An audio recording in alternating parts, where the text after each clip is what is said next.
Everyone, welcome back to this channel. This is Raghav Arora और आज मैं आप लोगों से बात करने वाला हूं हमारे डिफरेंशिएबिलिटी के डिटेल्ड लेक्चर नंबर 2 में, जिसमें हम बात करने वाले हैं गाइस लेफ्ट हैंड डेरिवेटिव्स क्या होते हैं और राइट हैंड डेरिवेटिव्स क्या होते हैं। और हम कोई इलस्ट्रेशन देखने वाले हैं जिससे आपको डिफरेंशिएबिलिटी एट अ पॉइंट का कॉन्सेप्ट बिल्कुल क्लियर हो जाएगा। लेक्चर 1 में हमने ऑलरेडी समझा था लेक्चर 1 में कि क्या होती है डिफरेंशिएबिलिटी और कैसे कैसे आप डिफरेंशिएबिलिटी को इंटरप्रेट कर सकते हैं। पूरे डेरिवेशन की भी मैंने आपको डेफिनेशन की डेरिवेशन बता दिया था, पूरा ग्राफिकली हमने पूरा एनालाइज कर लिया था। इस वीडियो में हम थोड़ा सा आगे बढ़ेंगे और इन चीजों के बारे में सीखेंगे। तो चलिएगा इस वीडियो को बिना देर करे शुरू करते हैं। अगर आप इस चैनल पर फर्स्ट टाइम आए हैं तो चैनल को सब्सक्राइब जरूर कर लेना और बेल आइकन भी जरूर दबा लेना, बिकॉज आप तक नोटिफिकेशन पहुंचने भी बहुत जरूरी है। तो चलिए बिना देर करे वीडियो को शुरू करते हैं गाइस, लेट्स स्टार्ट।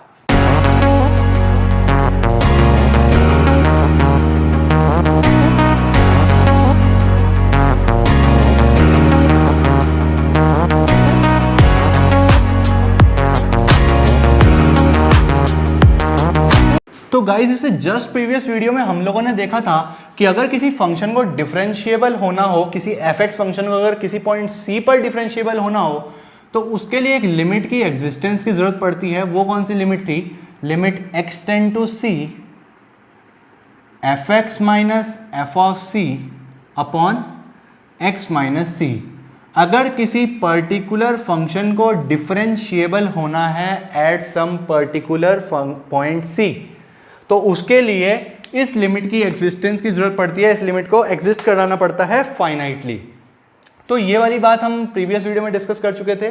लेक्चर 1 में हम लोग ये बात अच्छे से डिस्कस कर चुके हैं कि क्यों लिमिट की क्या जरूरत है, और ये सारी चीज मैंने आपको ग्राफिकली समझाई थी इन अवर लेक्चर 1, जो इससे जस्ट प्रीवियस वीडियो है।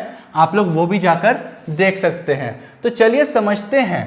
आपको ये तो पता लग ही गया था कि डिफरेंशिएबल होने के लिए किसी फंक्शन को ये लिमिट का एग्जिस्ट होना जरूरी है। अब आपको ये भी पता है कि हर लिमिट एग्जिस्ट नहीं करती। अगर ये वाली लिमिट एग्जिस्ट नहीं करेगी तो मतलब फंक्शन नॉन डिफरेंशिएबल होगा। बिकॉज ये अगर एफ(x) की बात करूं तो एक तरह से f' की ही तो वैल्यू है एक तरह से, ठीक है। तो ये फंक्शन अगर ये लिमिट एग्जिस्ट नहीं करेगी तो फंक्शन डिफरेंशिएबल भी नहीं होगा, लेकिन अगर ये एग्जिस्ट करेगी तो डिफरेंशिएबल होगा। अच्छा, आप लोग एक बार रिकॉल करें गाइस कि किसी भी लिमिट के एग्जिस्टेंस की क्या कंडीशन थी, यानी कि कब कोई लिमिट एग्जिस्ट करती थी और कब कोई लिमिट एग्जिस्ट नहीं करती थी।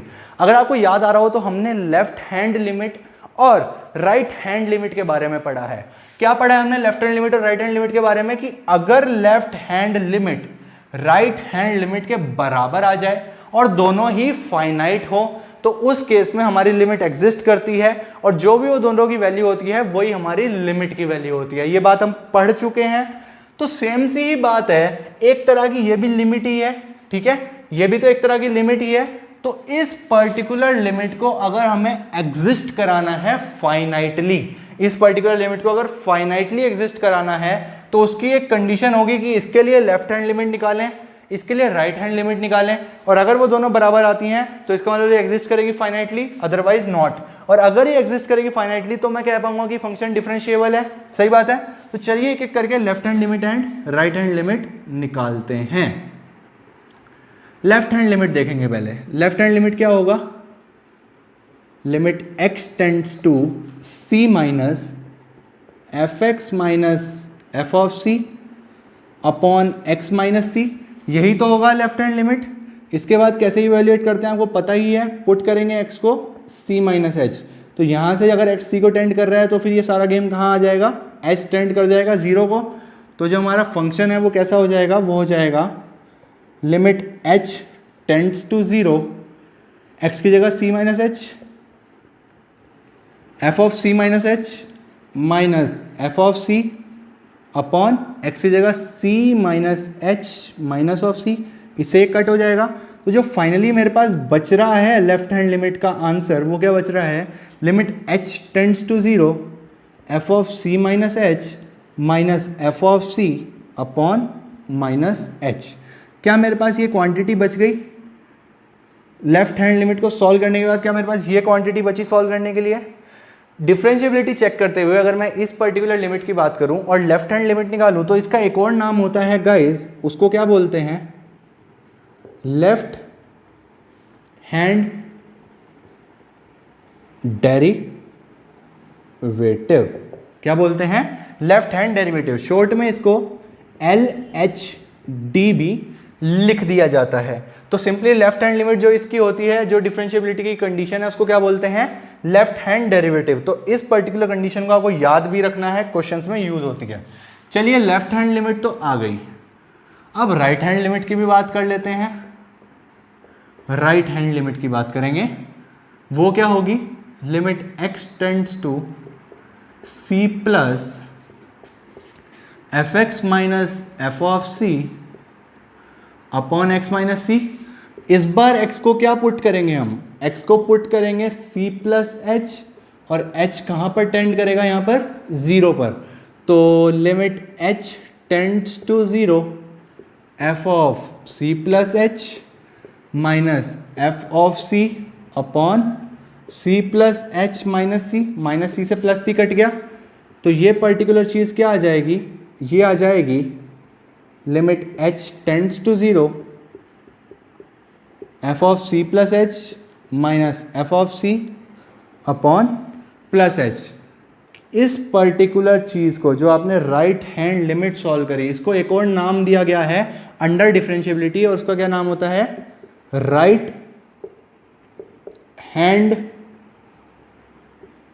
डेरिवेटिव। क्या होता है इसका दूसरा नाम? Right hand derivative. R H D से भी डिनोट करा जाता है। अच्छा, लेफ्ट हैंड डेरिवेटिव को हम ऐसे भी लिखते हैं, L F dash x. L का मतलब लेफ्ट और एफ डैश एक्स का मतलब एफ एक्स को हमने एक बार डिफरेंशिएट करा। तो लेफ्ट साइड से अगर लेफ्ट हैंड लिमिट देख रहे हो तो उसको बोलते हैं L F dash x. Similarly right hand side की राइट हैंड लिमिट को क्या बोलते हैं? R F dash x. तो एक तरह से ये इस लिमिट की लेफ्ट हैंड लिमिट और राइट हैंड लिमिट ही तो है। अगर इसको एग्जिस्ट करना है फाइनाइटली, अगर एग्जिस्ट करके फाइनाइटली मतलब कि फंक्शन डिफरेंशिएबल होगा, और अगर इसको एग्जिस्ट करना है फाइनाइटली तो क्या लेफ्ट हैंड लिमिट को राइट हैंड लिमिट के बराबर होना पड़ेगा? या फिर मैं कहूं कि अगर लेफ्ट हैंड डेरिवेटिव बराबर हो जाए राइट हैंड डेरिवेटिव फॉर, जो करंट सिनेरियो है वहां x की जगह क्या आया हुआ है? हमारा c आया हुआ है हर जगह। For x equals to c, this implies F X is differentiable at x equals to c। I hope guys मेरी बात क्लियर हुई होगी। सिंपली हमने अभी तक क्या देखा, ये लिमिट मैं आपको बता चुका था कहाँ से आई है। डेरिवेटिव की जो डिफरेंशिएबिलिटी की डेफिनेशन होती है उसमें मैंने आपको बताया था कि अगर किसी फंक्शन f(x) को किसी पॉइंट c पर डिफरेंशिएबल होना है तो इस लिमिट का एग्जिस्टेंस जरूरी है। क्यों? ये सब बातें हम कर चुके हैं लेक्चर 1 में। उसके बाद इस लिमिट को एग्जिस्ट कराने के लिए आपको पता है कि लिमिट एग्जिस्ट होने के लिए लेफ्ट हैंड लिमिट निकालनी पड़ती है, राइट हैंड लिमिट निकालनी पड़ती है। अगर वो दोनों बराबर आ जाती हैं, इसका मतलब फंक्शन क्या है? वो लिमिट क्या कर रही है? एग्जिस्ट कर रही है। तो मैंने भी वही करा, लेफ्ट हैंड लिमिट निकाली सिंपली इस पर्टिकुलर फंक्शन के लिए। सॉल्व करते करते मैं इस पर पहुंच गया। इसको मैंने एक नया नाम दे दिया, क्या बोलते हैं इसको? Left hand derivative. Similarly right hand limit निकाली मैंने, और limit x tends to c plus पूरा सॉल्व करते करते मैं यहां तक पहुंच गया। इसको मैंने नया नाम दिया, क्या नाम दिया? Right hand derivative. सारी बात हम तब कर रहे हैं जब x इक्वल्स टू c पर हम डिफरेंशिएबिलिटी की बात कर रहे हैं। अगर x इक्वल्स टू c पर हम बात ना करें तो यहाँ हर c की जगह क्या आ जाएगा? जनरल x आ जाएगा, और जिस भी पॉइंट पर डिफरेंशिएबिलिटी की बात होगी आप वो यहाँ पर पुट कर देंगे। अगर left hand derivative right hand derivative के बराबर आ जाता है तो फंक्शन क्या हो जाएगा? Differentiable at x equals to c। तो इससे हमने क्या सीखा? अच्छा, डिफरेंशिएबल क्यों हो जाएगा? बिकॉज ये दोनों लिमिट बराबर हो गई, एक तरह से है तो लिमिट ही। अगर दोनों बराबर हो गई तो ये वाली लिमिट एग्जिस्ट कर जाएगी फाइनाइटली। अगर ये एग्जिस्ट कर जाएगी तो फंक्शन तो डिफरेंशिएबल हो ही जाएगा उस पॉइंट पर। तो इसलिए हमने इन लिमिट्स को नए नाम दे दिए। इसको बोला लेफ्ट हैंड डेरिवेटिव, इसको बोला राइट हैंड डेरिवेटिव। अगर लेफ्ट हैंड डेरिवेटिव जो कि ये क्वांटिटी है, ये राइट हैंड डेरिवेटिव जो कि ये क्वांटिटी है, इसके बराबर हो जाए तो हम क्या बोलते हैं कि उस पॉइंट पर, जैसे यहां पर c पर बात हो रही है ना, तो उस पॉइंट पर फंक्शन क्या है? डिफरेंशिएबल। आई होप गाइज आपको मेरी बात क्लियर हुई होगी। तो डिफरेंशिएबिलिटी एट अ पॉइंट के क्वेश्चंस कैसे आएंगे? क्वेश्चन ऐसे आएगा, वो आपको कोई f(x) दे देगा, जनरल जो भी देगा, आपको पॉइंट बता देगा कि x इक्वल्स टू फलाना पॉइंट है। आप चेक करें इस पर डिफरेंशिएबल है या नहीं। तो आपका काम क्या होगा? आपका काम होगा आप ये क्वांटिटी कैलकुलेट करेंगे, लेफ्ट हैंड डेरिवेटिव कैलकुलेट करेंगे, उसके बाद आप ये क्वांटिटी कैलकुलेट करेंगे, राइट हैंड डेरिवेटिव कैलकुलेट करेंगे, फिर आप चेक करेंगे क्या लेफ्ट हैंड डेरिवेटिव फाइनाइट है? जी हाँ है। क्या राइट हैंड डेरिवेटिव फाइनाइट है? जी हाँ है। अब अगर वो दोनों बराबर आते हैं, इसका क्या मतलब होगा कि जो फंक्शन है वो उस पॉइंट पर जिस पर हम बात कर रहे हैं और ये दोनों बराबर आ गए हैं उस पॉइंट पर क्या है, डिफरेंशिएबल है। ठीक है गाइस, आई होप मेरी बात क्लियर हुई होगी। लेफ्ट हैंड डेरिवेटिव क्लियर होगा क्या है, राइट हैंड डेरिवेटिव क्लियर होगा क्या है। एक क्वेश्चन देखते हैं इजी सा, बहुत इजी सा। वैसे तो डिफरेंशिएबिलिटी के टफ क्वेश्चंस नहीं आते हैं बोर्ड्स में, तो मैं भी एक इजी सा क्वेश्चन लूंगा और समझेंगे कि कैसे डिफरेंशिएबिलिटी एट अ पॉइंट पर हमें काम करना होता है। ठीक है, तो चलिए देखते हैं एक क्वेश्चन, इसको रब कर देते हैं। आई होप गाइज आपको समझ आया होगा कि लेफ्ट हैंड डेरिवेटिव और राइट हैंड डेरिवेटिव क्या होता है। तो एक क्वेश्चन देखने जा रहे हैं। क्वेश्चन क्या है, check whether fx equals to mod x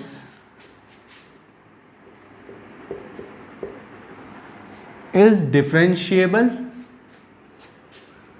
at x equals to 0।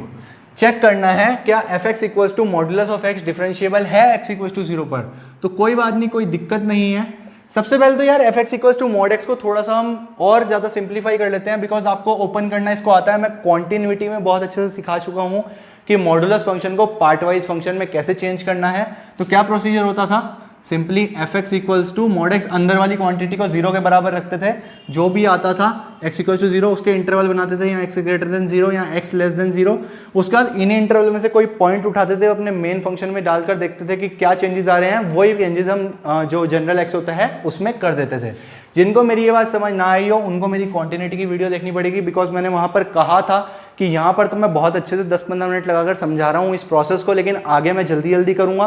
तो जिनको इस प्रोसेस में दिक्कत होगी मॉडुलस फंक्शन को पार्ट वाइज फंक्शन में कैसे तोड़ें, तो वो कॉन्टिन्यूटी एंड डिफरेंशिएबिलिटी की जो प्लेलिस्ट है उसमें जाएं और कॉन्टिन्यूटी की वीडियोस देखें। वहां पर मैंने क्लियरली एक्सप्लेन करा है कि कैसे मॉडुलस को पार्ट वाइज में तोड़ना है। जल्दी जल्दी जिनको रिवाइजन करना था वो तो कर चुके हैं। इस तरह इंटरवल तोड़ के एक एक वैल्यू उठाकर ऊपर चेक करा और उसके बाद फंक्शन फॉर्म कर दिया। तो जो फंक्शन फॉर्म होकर आता है वो होता है x होता है अगर x greater than equals to 0 है, और माइनस x होता है अगर x लेस देन 0 है। फंक्शन का फॉर्मेशन हो गया फंक्शन का फॉर्मेशन। तो इसको कर देते हैं, हटा देते हैं। अब बात करते हैं at x equals to 0 differentiability check करनी है। डिफरेंशिएबिलिटी चेक करने के लिए दो चीजें निकालनी अनिवार्य है। अगर एक पॉइंट पर बात कर रहे हैं हम डिफरेंशिएबिलिटी की, left hand derivative and right hand derivative. Left hand derivative की बात मैं सबसे पहले करने जा रहा हूं। लेफ्ट हैंड डेरिवेटिव के लिए क्या निकालना पड़ेगा, लिमिट। डायरेक्टली लिख रहा हूं मैं, बार बार वो पूरा सॉल्व नहीं करूंगा, जैसे जस्ट मैंने पीछे करके दिखाया था। लिमिट h टेंड्स टू 0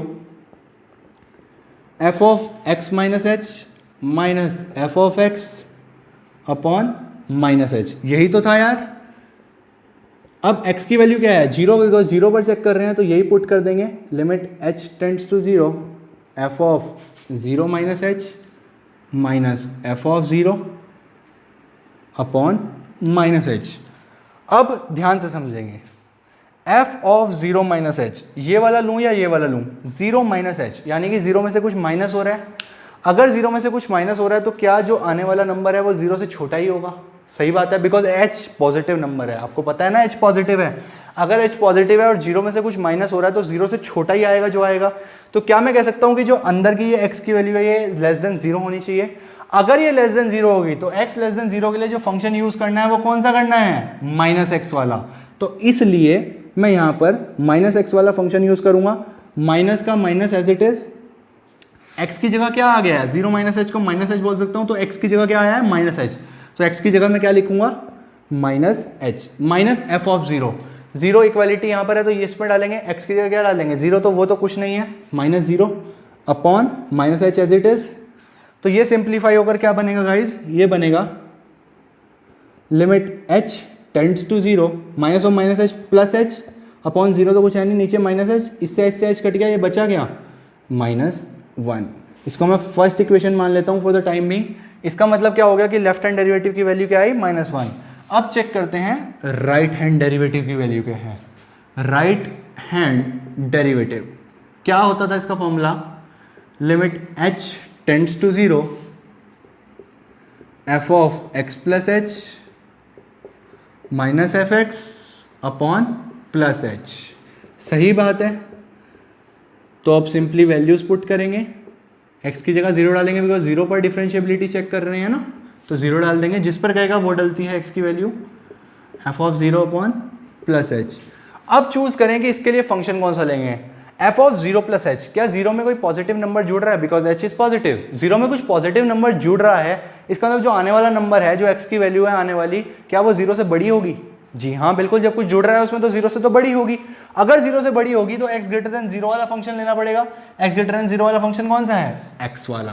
तो चलिए फिर यही ले लेते हैं, limit H tends to zero, X की जगह सिंपली क्या डाला, एच इसमें डालना है ना, तो माइनस प्लस तो है नहीं, तो H minus F of zero क्या है, इक्वलिटी यहाँ पर है तो एक्स की जगह जीरो डाल देंगे, जीरो अपॉन प्लस एच, तो ये हो जाएगा limit H tends to zero, H upon H, इससे ये कट गया तो ये क्या आ गया, वन, इसको मान लिया सेकेंड इक्वेशन। क्लियरली आप देख सकते हैं guys, left hand derivative zero पर क्या आ रहा है, माइनस वन, और राइट हैंड डेरिवेटिव जीरो पर क्या आ रहा है, plus one. Clearly left hand derivative is not equals to right hand derivative, तो यही बात मैं लिखने भी जा रहा हूं, clearly left hand derivative is not equals to right hand derivative from first and second equation. इससे हमें क्या पता लगा, this implies F X is not differentiable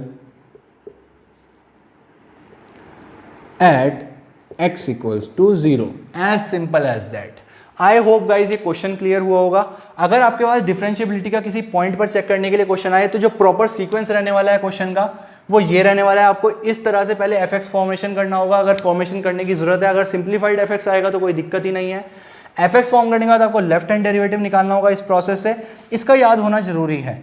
F of x minus, अच्छा लेफ्ट हैंड डेरिवेटिव होता क्या है, F of x minus H minus F X upon minus H. Similarly right hand derivative क्या होता है, F of x plus H minus F X upon plus H. याद कैसे रखें, आपको पता ही है राइट हैंड डेरिवेटिव तो जीरो के राइट साइड पे, एक तरह से दिमाग में जीरो को ले लिया करो आप, राइट हैंड डेरिवेटिव है तो राइट साइड पे देखो हर जगह प्लस है, F of x plus H minus F of x, ये तो दोनों जगह सेम है, minus F of x minus F of x, यहाँ पर देखो माइनस आ गया बिकॉज लेफ्ट हैंड डेरिवेटिव है, यहाँ पर प्लस है बिकॉज राइट हैंड डेरिवेटिव है, नीचे एच भी दोनों में आएगा, लेफ्ट हैंड डेरिवेटिव में नीचे भी माइनस है, राइट हैंड डेरिवेटिव में नीचे भी प्लस है, और माइनस एफ एक्स कॉमन है। ठीक है, तो इस तरह से आप याद रख सकते हैं इसको याद रखना बहुत जरूरी है। ये दोनों क्वांटिटीज आपको हमेशा जरूरत में लेनी पड़ेगी जब आपको डिफरेंशिएबिलिटी निकालनी होगी। ठीक है, तो लेफ्ट हैंड डेरिवेटिव आ गया, राइट हैंड डेरिवेटिव आ गया, और क्लियरली आप देख सकते हैं कि ये दोनों बराबर नहीं है। क्योंकि ये बराबर नहीं है इसलिए पर्टिकुलर फंक्शन इस पॉइंट पर डिफरेंशिएबल नहीं है। अगर बराबर आ जाते तो कहते हैं left hand derivative is equals to right hand derivative, hence function is differentiable at x equals to 0। I hope guys all the picture is clear. तो इस तरह से आपको डिफरेंशिएबिलिटी एट अ पॉइंट के क्वेश्चन करने होंगे, बाकी सारे क्वेश्चन भी एट अ पॉइंट के सिमिलर ही होंगे। तो बहुत सारे क्वेश्चन करवाने का कोई मतलब नहीं बैठता, बिकॉज बेसिकली आपको तो एक लिमिट ही सॉल्व करनी है ना। तो लिमिट्स मैं यहाँ सॉल्व कर करके क्या करूंगा, कॉन्सेप्ट मैंने आपको बहुत अच्छे से सिखा दिया। अब आपका काम है कि आप एक बार प्रैक्टिस बुक देखें, फरोलें अच्छे से, उसमें ढूंढें जो कोई क्वेश्चन हो डिफरेंशिएबिलिटी एट अ पॉइंट के और वो कर डालें। तो ये प्रोसेस रहने वाला है। अगर एग्जाम में आता है तो आपको इस तरह से रिप्रेजेंट करना है, और कोशिश करना कि ये शॉर्ट फॉर्म्स भी मत लिखो, left hand derivative right hand derivative पूरा लिखो तो अच्छा रहेगा। ठीक है, और पूरा ही लिखना यार, मार्क्स कटने का डर रहता है। ठीक है, यहाँ भी पूरा लिखना, और इस तरह से आप एग्जाम में रिप्रेजेंट करेंगे तो आपको फुल मार्क्स मिल सकते हैं। तो चलिएगा इस वीडियो को इतना ही रखते हैं, बाकी अगली वीडियो में देखेंगे हम और बातें, ज्योमेट्रिकल मीनिंग देखेंगे क्या होता है डिफरेंशिएबिलिटी का, और भी बातें करेंगे डिफरेंशिएबिलिटी ना, सेट देखेंगे, थ्योरी पढ़ेंगे बहुत सारी। और मिलते हैं फिर नेक्स्ट वीडियो में। अपना प्यार बनाए रखें गाइज, ऐसे ही अपना प्यार देते रहें और वीडियोस को शेयर करते रहें। See you guys in the next video, goodbye and take care.